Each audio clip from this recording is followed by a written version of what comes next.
Saya ngajak Baraya semua untuk bersama-sama tolak RUU TNI.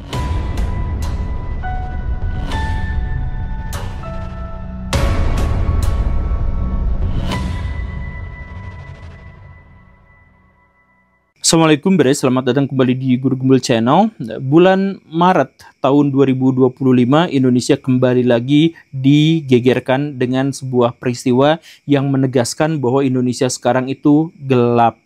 Pak Luhut Binsar Panjaitan, saya mohon maaf, bukan kami yang gelap, tapi memang dalam tanda kutip pemerintahan Indonesia dan penyelenggara negara kita lah yang sedang gelap.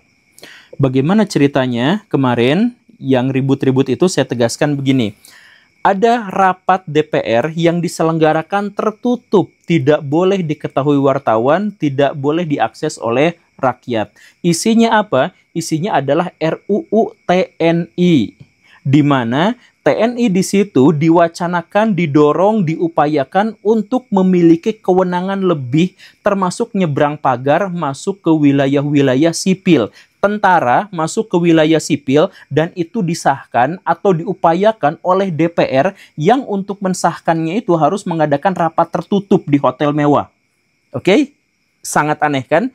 Yang lebih menyakitkannya lagi adalah ada sekelompok rakyat Indonesia, aktivis Indonesia yang kecewa terhadap anggota DPR ketika bikin rapat tertutup seperti itu. Makanya mereka datang sebagai rakyat, tapi ketika mereka datang, mereka diserang, kemudian dilaporkan ke polisi, kemudian diintimidasi oleh orang-orang tidak dikenal. Nah, ini adalah ringkasan dari kejadian yang terjadi kemarin. Di sini ada banyak sekali hal-hal yang janggal. Kalau misalkan Baraya mau skip video ini, silahkan skip karena itu rangkumannya. Tapi kalau misalkan Baraya mau lebih detail, saya akan jelaskan lebih panjang lagi dalam 3 tema. Tema yang pertama itu kejanggalan yang dilakukan oleh DPR. Kita runutkan satu demi satu secara lebih detail. Kejanggalan yang pertama itu adalah kenapa DPR rapatnya tertutup? Aneh kan? Ya sekali lagi DPR itu kan sebenarnya adalah representasi dari rakyat. Dia itu adalah penampung aspirasi dari rakyat. Ketika mereka menghasilkan kebijakan atau rancangan undang-undang atau yang semacam itu, maka mereka itu sebenarnya harus merepresentasikan kehendak rakyat. Tapi ini kenapa kok tertutup? Tidak boleh diakses oleh rakyat. Ini saja sudah aneh. Tapi kalau misalkan Baraya mau merinci keanehan yang semacam ini, keanehan ini sudah lumrah terjadi di DPR. Jadi kalau misalkan Baraya melihat banyak sekali rapat-rapat tertutup sebelumnya kalau itu benar-benar bersinggungan dengan urusan rakyat. Contohnya pajak yang kemarin ya. Pajak itu kan sebenarnya pemerintah tuh bikin yang namanya Cortex yang merugikan negara karena aplikasinya jelek. Jadi laporan masukan ke negaranya tidak jelas gitu ya. Dan kemudian merugikan masyarakat karena masyarakat yang mau bayar pajak itu dipersulit luar biasa dengan adanya Cortex itu. Nah, ketika masalah itu terjadi, apa yang dilakukan oleh DPR? DPR rapat tertutup terkait dengan pajak. Begitu. Nah, jadi justru kalau misalkan ada hal-hal yang berhubungan dengan rakyat, DPR itu bikin rapat tertutup termasuk dalam hal ini. Ketika ada acara-acara tertentu malah tertutup dari rakyat. Itu aneh. Itu keanehan yang pertama ya. Keanehan yang kedua itu adalah kenapa harus di hotel mewah? Bukankah Pak Presiden Indonesia itu sudah meminta kepada seluruh jajarannya untuk efisiensi anggaran. Kemarin saya datang ke UIN Syarif Hidayatullah untuk seminar, simposium ya yang semacam itu. Dan kemudian saya berbincang dengan beberapa akademisi yang sangat luar biasa di sana. Ada di antara tengah-tengah obrolan itu, para akademisi itu mengatakan bahwa sekarang anggaran itu dipotong sedemikian sehingga kami menyelenggarakan pendidikan itu sebagian harus online. Jadi mahasiswa banyak yang tidak datang ke kampus, ke kelas karena harus online. Saya tidak memahami bagaimana ceritanya ketika efisiensi anggaran itu justru diarahkan pada hal-hal yang seperti itu. Kenapa tidak diarahkan pada misalkan yang kayak gini, rapat itu nggak usah di hotel mewah, Pak.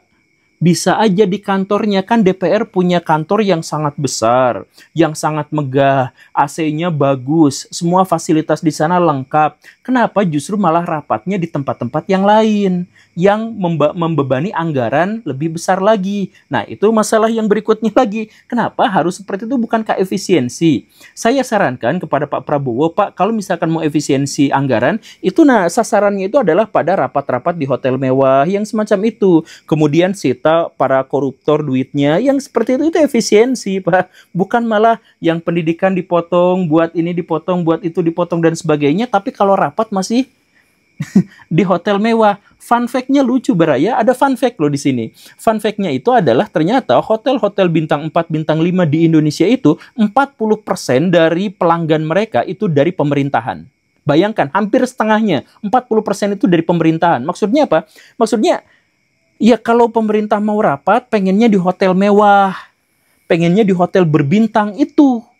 Makanya sampai 40% pemasukan dari hotel-hotel mewah itu dari pemerintah yang kalau rapat nggak mau di kantor, tapi pengennya di tempat-tempat yang kayak gitu. Nah, kalau mau efisiensi ke sana aja, Pak. Daripada motongin anggaran buat pendidikan, buat ini itu, tapi justru malah yang seperti itu tidak dipotong anggarannya atau dibiarkan. Ya katanya sekarang itu juga dipotong, ya syukurlah kalau memang seperti itu ya. Tapi ini yang rapat DPR ini juga seharusnya dihilangkan gitu. Nah, ini kejanggalan yang kedua di DPR ini. Ini masalah menyangkut masalah teknis ya, menyangkut masalah rapatnya, belum masalah esensinya.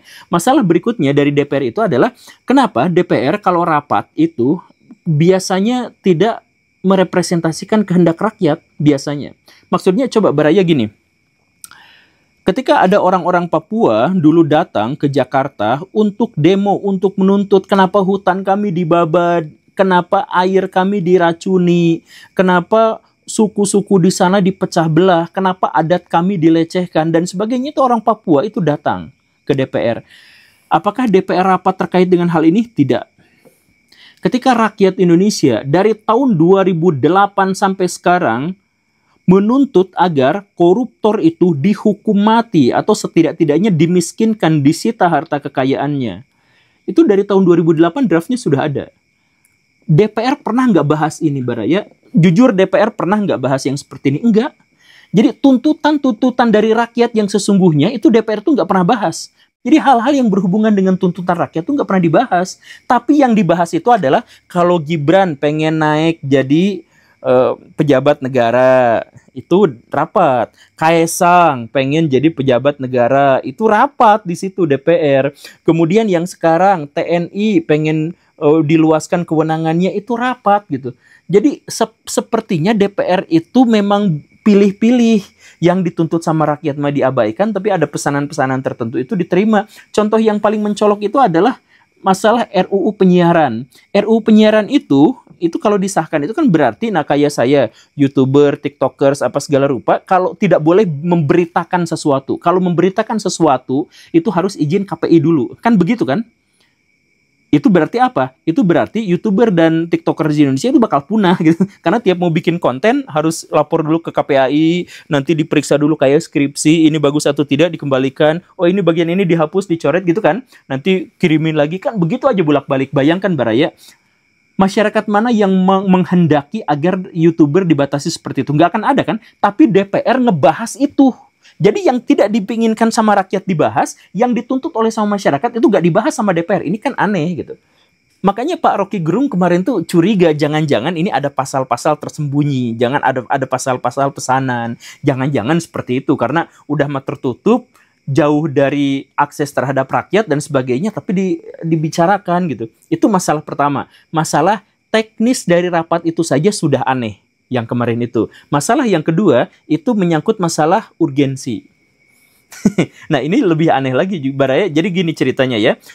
DPR kemarin itu sedang membicarakan tentang RUU TNI, di mana TNI berhak untuk mendapatkan kewenangan lebih, termasuk nyebrang pagar masuk ke wilayah-wilayah dan ranah-ranah sipil, termasuk juga urusan politik boleh masuk ke situ. Itu aneh kan? Nah aneh. Yang pertanyaan saya adalah urgensinya apa?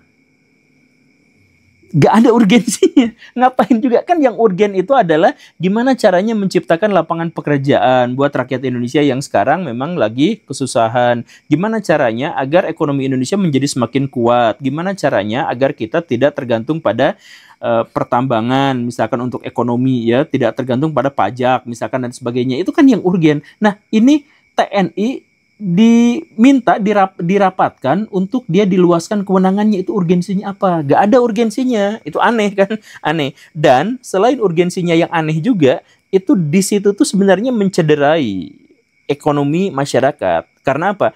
TNI diperkenankan untuk memasuki sekitar 16 lembaga sipil. Yang artinya apa? Ya, orang sipil udah kesulitan untuk kerja, sekarang harus bersaing juga dengan orang dalam TNI, orang dalam tentara yang berhak masuk ke wilayah situ. Ya, yang miskin makin miskin, yang susah hidup makin susah hidup, yang susah nyari kerja makin tidak bisa bekerja gitu.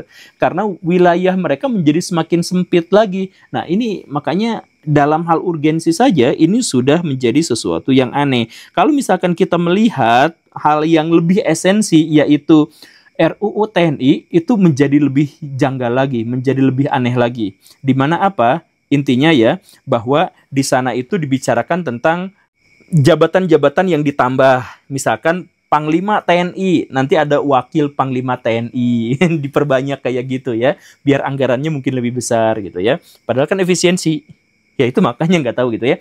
Tapi itu, kemudian TNI berhak untuk masuk ke wilayah-wilayah sipil, masuk ke pemerintahan, masuk ke partai politik mungkin, masuk ke birokrat-birokrat, jadi pembantu dan pengayom ASN gitu ya, dan lain sebagainya. Nah, hal-hal yang semacam itu. Kemudian juga menyangkut pensiunan yang dinaikkan dari usia 58 ke 60 atau bahkan sampai 65 dan lain sebagainya, hal-hal yang seperti itulah. Itu selain nggak urgen juga, pertanyaannya adalah, bukankah ini sebuah kemunduran? Maksudnya gini Baraya, pertama, dulu kita pernah ada yang namanya dwi fungsi ABRI, atau militer itu juga berhak masuk ke ranah-ranah sipil. Dan itu kacau luar biasa Baraya, itu benar-benar tidak baik. Tapi kemudian ditutup oleh reformasi. Pada waktu itu salah satu dari tuntutan reformasi itu adalah hapuskan dwi fungsi ABRI. Udah dihapus, sekarang diadain lagi, jadi si reformasinya mundur lagi gitu. Kenapa juga harus diadain lagi? Itu masalah yang pertama. Masalah yang kedua itu, kalau misalkan militer diberi kewenangan-kewenangan sipil, maka itu tidak sesuai dengan demokrasi. Indonesia jangan ngaku jadi negara demokrasi, jangan ngaku negara republik. Kalau memang tentara itu memiliki kewenangan di ranah sipil. Karena ya sebagai negara demokrasi itu kan yang pertama itu adalah supremasi sipil. Jadi sipil itu harus ada di atas. Kenapa bisa seperti itu? Karena dia tidak pegang senjata.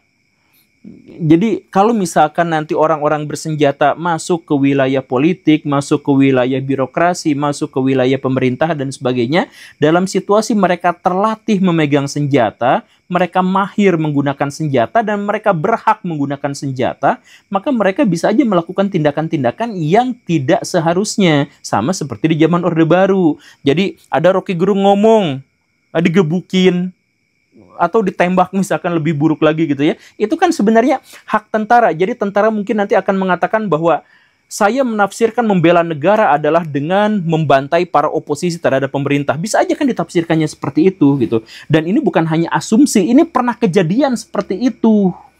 Dan ini terbukti sekarang, itu rapat DPR malah sembunyi-sembunyi. Artinya apa? Artinya ada pemaksaan, artinya ada pertentangan terhadap demokrasi.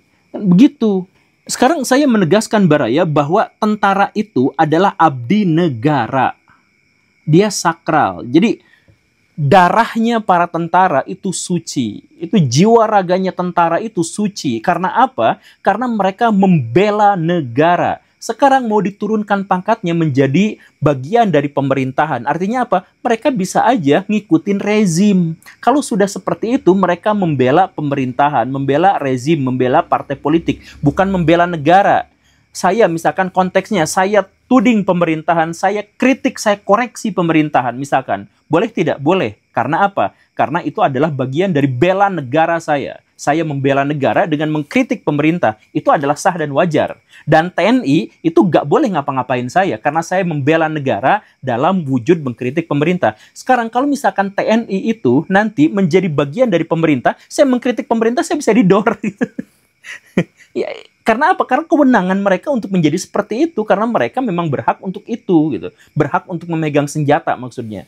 Nah, ini kan sebenarnya berbahaya, Baraya. Jadi inilah alasan kenapa negara demokrasi itu tidak ada yang menyerahkan kekuatan paling supreme-nya itu kepada militer, harus diserahkan kepada sipil, karena tentara adalah alat negara. Dan ditambah lagi, masalah yang berikutnya adalah bahwa kalau misalkan nanti tentara itu masuk ke ruang sipil, maka itu namanya adalah pemberangusan terhadap tentara, pemandulan terhadap tentara. Karena apa? Tentara itu harus bela negara, dia maju di garda terdepan. Kemudian ketika dia ngurus remeh-temeh birokrasi, ngurusin protokolnya pemerintah dan sebagainya, maka mereka tidak profesional sebagai tentara dan tidak becus sebagai pemerintahan. Jadi di sini dia kopong, di sana dia kopong. Kalau misalkan ada serangan dari luar negeri, misalkan ada Amerika Serikat atau Israel misalkan nyerang Indonesia dan sebagainya, si tentara itu tidak akan sanggup karena mereka selama ini mikirin administrasi, mikirin protokol yang biasa diserahkan kepada orang-orang sipil. Begitu kan? Jadi dalam hal ini tentara bukan hanya direndahkan, tentara juga akhirnya dimandulkan. Jadi ini berbahaya dalam semua aspek, Baraya. Ini benar-benar tidak harus bisa dijalankan. Tapi kenapa ini harus dirapatkan sama DPR dan DPR bikinnya tertutup? Saya terpaksa, ini mah terpaksa ya, saya terpaksa mengambil kesimpulan bahwa negara kita sekarang sudah menjadi negara mafia. Karena saya mungkin masih bodoh gitu, saya nggak ngerti gitu, saya nggak bisa memahami bagaimana ceritanya, logikanya itu tentara diberikan kewenangan sipil dan diadain rapatnya itu oleh DPR, yang DPR-nya itu bersembunyi dari rakyat. Saya nggak tahu itu bagaimana ceritanya gitu. Saya dengar itu ulasannya Pak siapa Oleh Soleh gitu dari fraksi PKB. Ya ampun, itu ya begitulah. Tapi silakan tandai, Baraya, ini ketua panjanya itu adalah Pak Utut, kemudian ada orang-orang yang di sini, silakan cek itu kenapa, coba tanyakan kepada mereka kalau Baraya punya akses kenapa harus segininya gitu.